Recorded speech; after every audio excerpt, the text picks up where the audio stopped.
He said, I'm crying because she's a very old woman and I wanted her to meet you so that she can make dua that you will become a Muslim. And that touched me. I thought, me, Muslim? I'm not going to be a Muslim. Islam is a terrorist.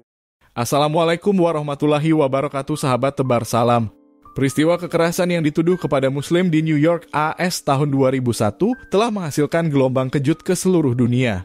Hal ini berimbas dengan semakin banyaknya orang Barat mempelajari Islam. Gelombang kejut ini pun telah berubah menjadi sebuah gelombang mualaf di setiap negara. Maka tidaklah heran jika setiap hari, setiap saat selalu ada saja berita tentang orang yang masuk Islam. Berikut adalah salah satu kisah mualaf asal Inggris. Namanya John Fontain. Ia lahir dan dibesarkan di Inggris dari sebuah keluarga Kristen. Selama ini ia berfikir Islam adalah agama kekerasan. Namun hatinya berbalik arah ketika berkunjung ke negeri Muslim dan mengenal lebih dekat sebuah keluarga Islam. I was born and raised as a Christian. So from a very young age, I used to go to church. I went to different types of churches. I also went to evangelical churches as well, which is a very different religion to Protestant Church of England religion. I was also into music. So I started to play the church organ. I played the ukulele, banjo. I played the trumpet. So I was very musical from a very young age. So in my teenage years, I got into singing. So from the age of 14, I was singing. And then when I became around 16, 17, I started to sing professionally as a job, singing in jazz clubs and cruise ships and football in Manchester United's ground and different places. It's fun, you know, in Jahiliyyah, my time before Islam, I felt like I'd got to the peak of where I could be in the music industry. You know, I wasn't going to be the number one singer in the world. I didn't have the dark, handsome looks of a jazz singer. And when I was singing in some of these clubs, I just thought, well, I've done it. It was like I'd reached my goal. It was an empty feeling. You know, when you've made it, you know, you've tried to work so hard to succeed in a particular field. And then all of a sudden you're at the top of where you can be. And then what? Am I going to do this for the rest of my life? It's not fulfilling. So this is why I started looking into business as well. I started to study diamonds, and that's when my journey took me to Africa and on to different things. Sejak kecil, Fontain sudah mulai meragukan keyakinannya terhadap kekristenan. Ketika di sekolah, Fontain tidak mengerti bagaimana pastornya begitu keras mengajarkan dogma Yesus adalah Tuhan. Pemikirannya yang lugu sangat sulit menerima bagaimana manusia bisa sekaligus menjadi Tuhan di saat yang bersamaan. From a young age, the age of about 7 years old, I remember being in Sunday school in church. We had to write a song about God, and my song was called Jesus and God. And that was the chorus. It was like a rap. I had some verses. I still remember the verses. I'm not going to sing it now. And I remember the pastor, one of the youth workers, he took the piece of paper and changed the words. So originally my song was Jesus and God, and the pastor changed it to Jesus is God. And around 7 years old, I was like, what? You know, this was like a light bulb moment where I realized that I don't believe in this faith. I do not believe Jesus is God. You know, my concept of Jesus, a man is a human being, is a prophet of God, and there's no way I was going to accept that Jesus is God. So this was the first instance where I started to question, well, what is the right religion? Because I did believe in God, and my concept of God was what my concept of God is today. We can't imagine God. You know, He's one. He's something beyond our comprehension. But there was no way I was going to accept that Jesus is God. Fontain sangat membenci Islam. Pernah suatu ketika, ia sangat senang sekali ketika mendengar bahwa Amerika dan sekutunya akan menyerang Irak. Saat itu Irak adalah sebuah negara Islam selevel Turkiye saat ini, ketika di bawah kepemimpinan Presiden Saddam Hussein. Rupanya kebencian Fontain ini terpupuk oleh propaganda media terhadap Islam saat itu.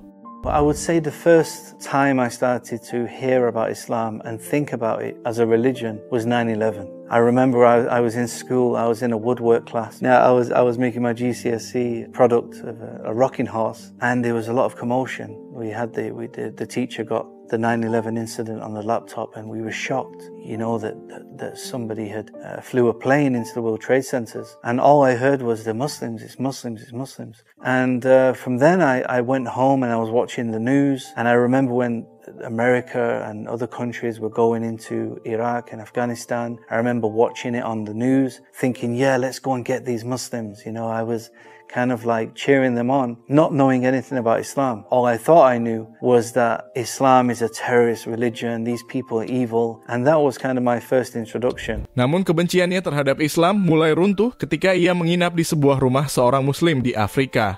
Fontain terkejut dengan sikap dan perilaku orang Islam yang sangat ramah. Ia menyadari Islam sangat berbeda dengan gambaran media selama ini. Fontain mulai terbuka pada agama Islam. At the age of 18, I traveled to Senegal in West Africa. And for those who don't know, Senegal is a Muslim country. When I was in Senegal, I was actually quite scared of Muslims initially because of 9/11, because I had many misconceptions about Muslims. So actually going to Senegal opened my mind. I realized, number one, that there's African Muslims. I had never seen African Muslims. So I was really interested in understanding, how did Islam come here? And when I went to Senegal, this was the first time I actually heard the adhan. It was fascinating. I was really happy to hear the call to prayer. I wanted to understand it. I wanted to understand the meaning. And I met some Muslims. I came across a brother who, at the time, he was working in the hotel, and he invited me to his house, to stay in his house. So I ended up living with him for some time. I went to a Muslim wedding, I went to a Muslim funeral, and I witnessed him and his mother and his family praying. We ate together, sitting on the floor, and all these things were amazing to me. Pada saat ini, Fontain mulai merasa ingin masuk Islam. Ia sudah mulai terdorong untuk membanding-bandingkan Islam dengan agama lamanya, Kristen. Ia coba mengkritisi Islam dengan sudut pandang Kristen, walau ia pikir bahwa Kristen tidaklah akurat. It's kind of weird because I started to attack Islam by using Christianity. Even though I knew Christianity wasn't true, culturally I was still Christian. So I started to, try to find problems with Islam, spark discussion with some of the Muslims. But the more I researched, the more I questioned Islam, the more I was impressed about the teachings and the message of the Quran. And I guess I was willing to accept Islam. When I say willing to accept Islam, I mean I was willing to give Islam a chance because the Africans had a part to teach me about Islam. Percikan hidayah Islam semakin dirasakannya saat ia begitu mengagumi keimanan seorang temannya yang Muslim. Fontain terharu karena temannya ini menangisi dirinya yang masih memeluk Kristen. Padahal temannya itu baru saja kehilangan neneknya. Temannya tidak meratapi neneknya karena yakin pasti akan masuk surga. And while I was staying in the brother's house, who was a Muslim, his grandmother passed away. And she was 105 years old. And he was crying. He was sat on the bed crying. So I sat next to him. I put my arm around him. And I said, she'll go to a better place. And he said, I'm not crying because she's passed away. He said, she's a Muslim. He said, she goes to Jannah, inshallah. Rasulullah Shallallahu Alaihi Wasallam bersabda, semua umatku pasti akan masuk surga kecuali orang yang enggan. Para sahabat bertanya, ya Rasulullah, siapakah orang yang enggan itu? Beliau menjawab, barang siapa mentaatiku pasti masuk surga, dan barang siapa mendurhakaiku maka dialah orang yang enggan. He said, I'm crying because she's a very old woman, and I wanted her to meet you so that she can make dua that you will become a Muslim. And that touched me.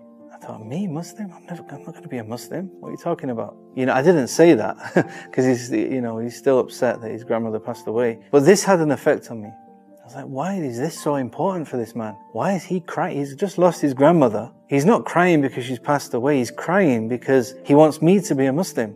And that was something that made me think, wow, this guy actually believes. He really believes in this religion. Kini ia mulai berniat untuk sungguh-sungguh memperdalam Islam. Bukan saja sekedar belajar Islam, bahkan ia pernah suatu ketika mencoba untuk ikut sholat. Dan akhirnya ia pun mengucapkan syahadat. Doing some research, but again at the time I was not willing to give up singing. I was not willing to give up certain things, and I didn't know how to become a Muslim. I was in Egypt at the time, and I went to a mosque and I asked my friend to teach me how to pray, and he refused. He said no. He said, you're not a Muslim. I said, well, I believe, I fasted Ramadan, I tried to pray.